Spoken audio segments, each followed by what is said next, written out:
E aí, pessoal, aqui é o JP e agora a gente vai dar início a mais uma parte do nosso estudo de cinética química. Nós já estudamos o que é cinética, né, como calcular a velocidade de reações, também as condições para que ela aconteça, né, são aquelas três condições, e aprendemos a fazer algumas análises gráficas dentro da cinética química. Então, depois de entender basicamente esse nosso caminho aqui de reação, reagentes, complexo ativado e aí produtos, a gente vai descobrir como que a gente pode alterar a velocidade da nossa reação mexendo em alguns fatores. Vamos lá então. Bom, para estudar esses fatores que influenciam a velocidade, a gente primeiro tem que entender um pouquinho do olhar gráfico do que eles vão fazer nessa velocidade. Vamos imaginar assim, ó, imagina uma mesma reação, mas em condições experimentais A e B diferentes uma da outra. O que acontece? Vamos imaginar aqui que temos esse gráfico. Temos aqui um gráfico de concentração molar pelo tempo. Perceba que as curvas A e B, ok? Está aqui condição A e condição B. Nós temos aí o mesmo produto, né, já que é a mesma reação, só que quando a gente vai observar as curvas, a gente percebe uma diferença. Como que a gente faz essa análise? Se a gente pega num certo instante de tempo qualquer aqui, t, a gente consegue observar justamente essa diferença nas concentrações do meu produto em A e do meu produto em B. O que significa isso? A concentração do produto na condição A é maior que na condição B, tá? Então, eu consegui obter mais produto do que em A do que em B em menos tempo. Assim, a gente consegue afirmar com certeza que em A nós temos uma velocidade aumentada, comparada a B, que é uma velocidade dita normal, tá? Então, pode ser que um exercício peça para você julgar justamente curvas e falar em qual delas que eu estou aumentando ou qual que pode corresponder a tal situação, tá? Então, fique esperto nisso daí, beleza? Agora a gente vai começar a ver os principais fatores para a gente conseguir mexer na nossa velocidade da reação, ok? Por que a gente mexe na velocidade? Porque às vezes uma reação acontece de maneira muito rápida ou muito lenta. Então a gente precisa adequar conforme a nossa necessidade. O primeiro fator é o fator temperatura. De que forma que a temperatura influencia? Quanto maior a temperatura, maior a velocidade. De maneira muito simples. Por quê? Vamos agora entender o porquê químico dessa relação proporcional. Se eu tenho uma maior temperatura, eu tenho mais energia cinética nas minhas moléculas. Vamos lembrar que temperatura é a medida do grau de agitação das moléculas. Se eu tenho maior temperatura, elas estão mais agitadas. Pensa num dia frio e num dia quente. Num dia quente, você fica mais agitado porque você quer se refrescar, então você fica abanando o seu rosto, enfim, do que num dia frio em que você não quer nem sair da cama. Tá? Então, justamente, maior temperatura tem maior energia cinética. E tendo mais energia cinética, você proporciona mais colisões efetivas. A gente viu que uma das condições para que a reação aconteça é que ocorra uma colisão efetiva entre as nossas moléculas. Assim, se elas estão mais agitadas, a chance, a probabilidade delas se chocarem é maior, e como elas estão mais agitadas, elas têm mais energia. Então, eu também consigo favorecer aí energeticamente. Consequentemente, eu formo mais produtos, aumento a velocidade da minha reação, tá certo? Então, esse daqui é um dos fatores muito importantes. Se a gente pensar em alguns exemplos práticos disso, por exemplo, por que a gente guarda comida na geladeira? A gente guarda para evitar que ela estrague. Justamente, estragar a comida significa que ela sofre reações químicas indesejáveis para a gente, em que a comida passa a não ser mais saudável de ser ingerida. Então, quando a gente coloca na geladeira, a gente diminui a temperatura e aí a gente desacelera as reações que possam estar acontecendo. Cuidado, mesmo na geladeira, o alimento pode estragar, mas se a gente comparar o tempo que ele estraga, o tempo que ele gasta para estragar fora e dentro, aí tem uma diferença bem grande, tá? Mesma coisa, vamos supor, se você tem uma fruta madura e uma fruta que ainda não está madura, essa que não está madura é aconselhável guardar fora da geladeira, porque maior temperatura, mais rápido para ela amadurecer. E para conservar outra fruta dentro da geladeira. E também a mesma lógica quando a gente fala de cozinhar em fogo alto. Por que a comida pode queimar mais fácil quando a gente cozinha em fogo alto? Por quê? Como eu tenho uma maior temperatura, eu favoreço as reações químicas para que elas aconteçam de maneira mais rápida. E justamente pode acontecer tão rápido que ela chega a queimar, tá certo? Então temos aí duas aplicações muito práticas para a gente desse fator. Detalhes importantes. Aumentar a temperatura não modifica a energia de ativação da minha reação, tá? Então, eu ainda preciso daquela energia mínima da reação em qualquer temperatura para que, de fato, a reação possa acontecer, tá? E aí tem também o que a gente chama de fator de Van 't Hoff. O que significa isso? Bom, esse cientista propôs, e aí hoje a gente sabe que isso não funciona para todas as reações, e tem exceções importantes, mas de maneira muito simplificada, a cada aumento de 10 graus Celsius que eu tenho no meu sistema, eu duplico a velocidade da minha reação, tá? Então, isso daí é um fator bem interessante. Se você não conseguir ter essa relação aqui, aumentar 10 graus e velocidade duplicar, apenas entenda, qualquer aumento de temperatura, eu favoreço o aumento da velocidade da reação, ok? Bom, vamos lá para o próximo fator. O fator é conhecido como superfície de contato ou também área de contato. Quanto maior essa área de contato entre os meus reagentes, maior a velocidade da minha reação. Por quê? Se eu tenho mais contato entre os meus reagentes, eu possibilito que haja mais colisões efetivas. Assim, tendo mais colisões, a probabilidade de ter colisões favoráveis é maior, e aí eu tenho um aumento da minha velocidade. Cuidado, tá? Tem um detalhe importante que às vezes a gente pode se confundir. Quanto mais dividida a minha amostra, maior a superfície de contato dela. Essa é a diferença, por exemplo, se a gente pega um prego e uma esponja de aço. Imagina que os dois são feitos do mesmo material. Qual que vai enferrujar primeiro? Justamente a esponja de aço, já que ela tem mais contato com o oxigênio do ar, porque mesmo ela sendo feita por vários fios, entre esses fios eu tenho ar, e esse ar vai estar reagindo com mais átomos de ferro ao mesmo tempo do que no caso do prego, em que só a superfície do meu prego vai estar em contato com o ar, tá certo? Também é muito comum aqui quando a gente imagina no caso de um comprimido ou pó efervescente. Então imagina que você tem que tomar um antiácido, tem ele na forma de comprimido ou na forma de pó. Se você pega a mesma quantidade o comprimido e em pó, quando você coloca os dois em água na mesma temperatura, você percebe que o pó efervescente forma muito mais bolhas de uma vez, já que justamente o pó vai conseguir ter um maior contato com a água do que só o comprimido, tá? O comprimido justamente começa reagindo por fora e aí até chegar lá nas moléculas que estão no meio dele, tá? E o pó não, o pó consegue fazer isso de maneira mais rápida, ok? Outro exemplo também quando a gente fala de alimentos. O fato da gente mastigar um alimento, moer, cortar, fatiar, tudo isso favorece para digestão ou também para estragar aquele alimento, tá? Por quê?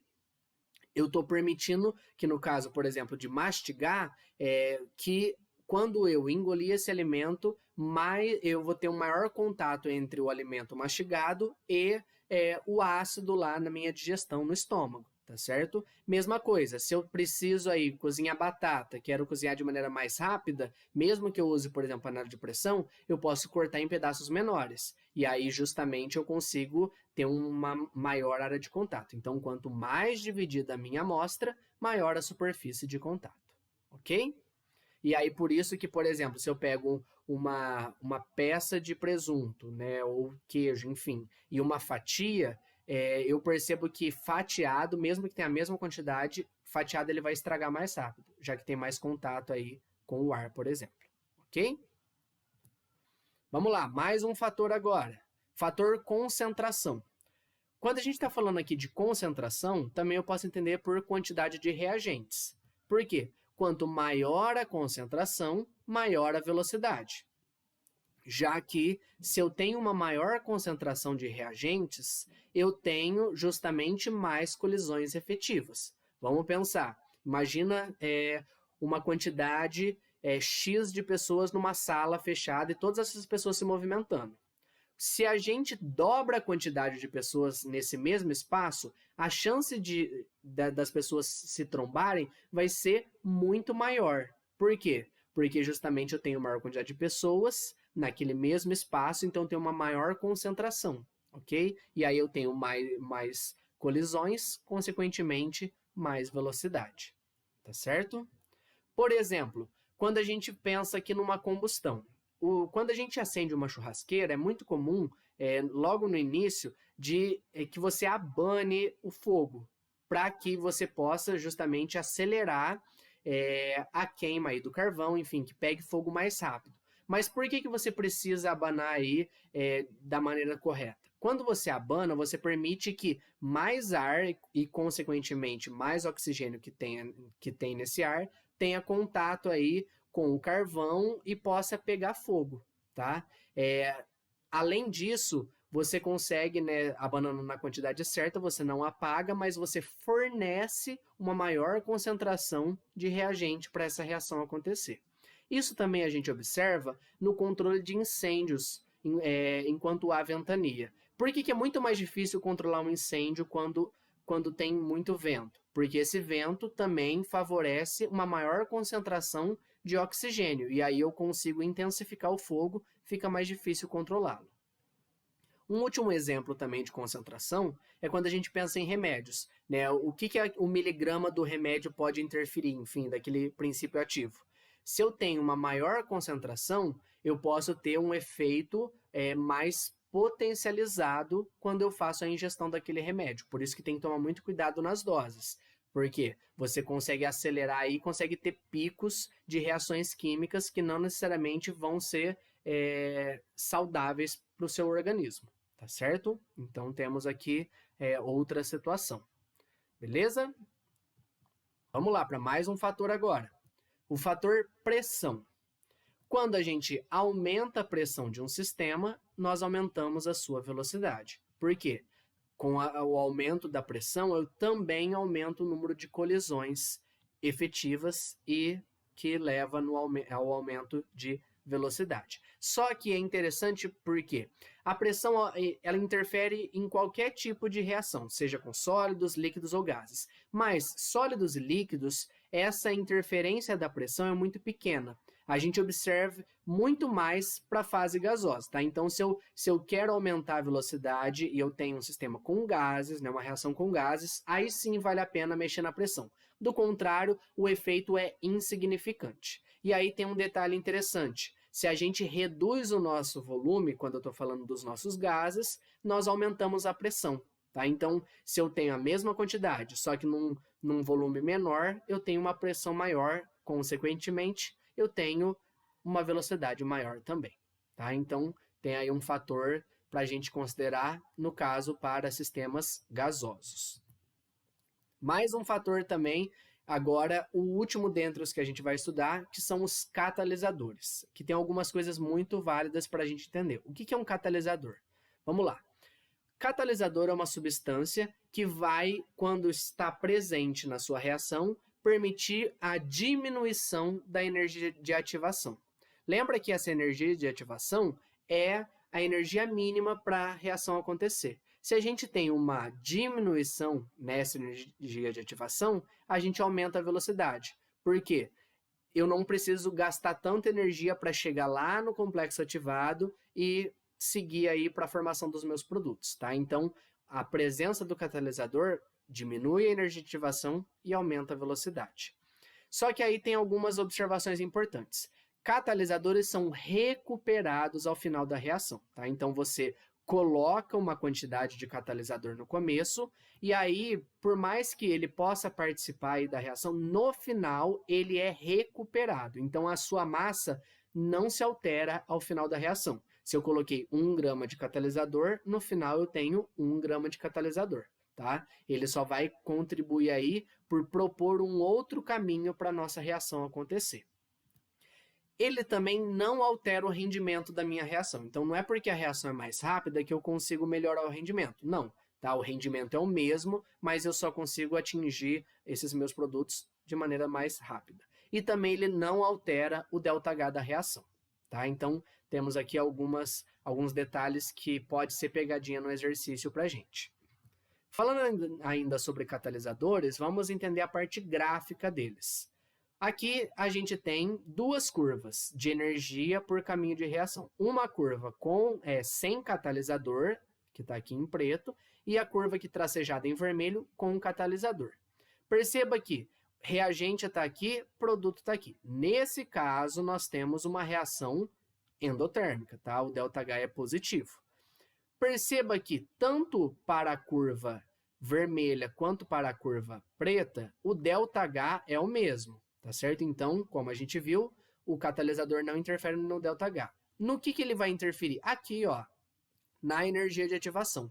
Enquanto na curva preta eu preciso de bem mais energia para conseguir sair de reagente e chegar aqui nesse nível de energia para formar o complexo ativado, o meu catalisador propõe um atalho. Eu preciso de bem menos energia. Perceba que ainda assim nós temos um pico, só que é bem menor do que esse. Então, é mais fácil eu conseguir chegar nesse pico aqui em vermelho do que nesse em preto, tá certo? Então, tá aqui a influência do nosso catalisador. Ele propõe um caminho alternativo com uma menor energia de ativação. E o produto formado, nos dois casos, é o mesmo, ok? Se a gente imagina uma reação em que eu quero transformar A em C.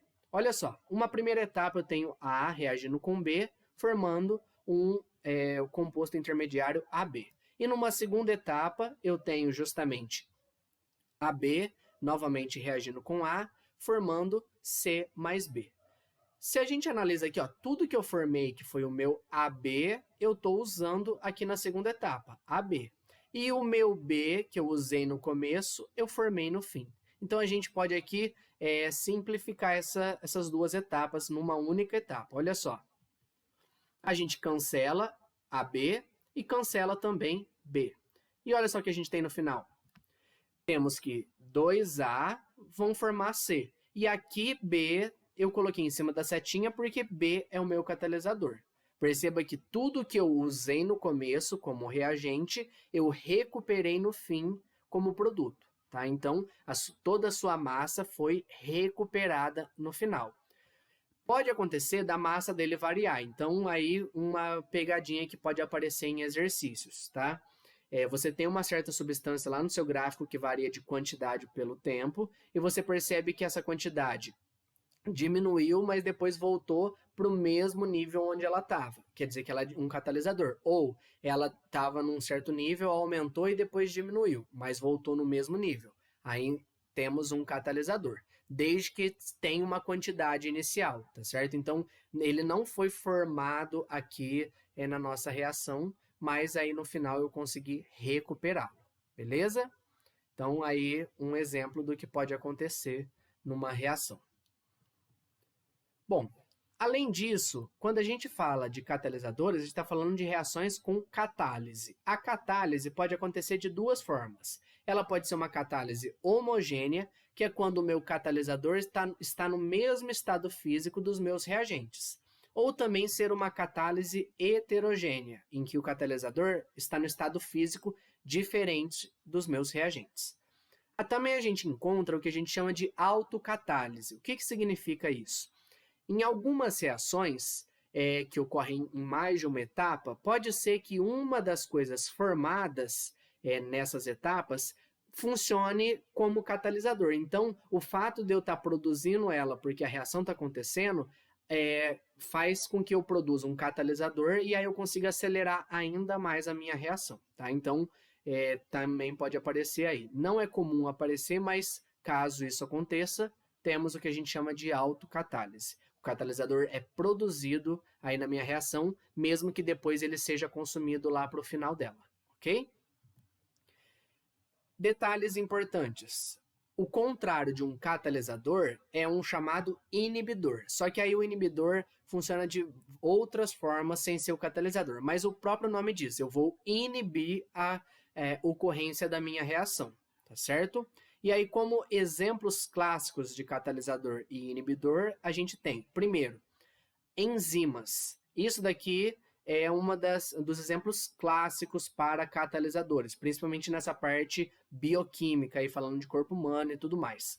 As enzimas são proteínas que funcionam como biocatalisadores. Então, tem várias reações no nosso corpo que não aconteceriam ou seriam extremamente lentas se não tivesse a presença de enzimas para acelerar esse processo. E aí, como exemplo de um inibidor, a gente tem o ácido cítrico, que funciona como conservante de alimentos. Justamente porque ele vai acabar sendo consumido e evitar que a reação aconteça para estragar o meu alimento. Então, eu gasto ele ao invés de gastar o alimento na reação química. Por isso que ele acaba funcionando como um inibidor, ok? Bom, antes da gente fechar, talvez você encontre também um fator, né, para mexer na velocidade da reação, que é a luz. Algumas reações só vão acontecer na presença de luz, tá? Então, fique esperto nisso, por exemplo, fotossíntese, tá bom? Mas aí os casos tradicionais foram esses que a gente viu no nosso vídeo, beleza? A gente ainda tem mais algumas partes para estudar de cinética, mas a gente fecha aqui mais um vídeo. Até daqui a pouco. Tchau, tchau.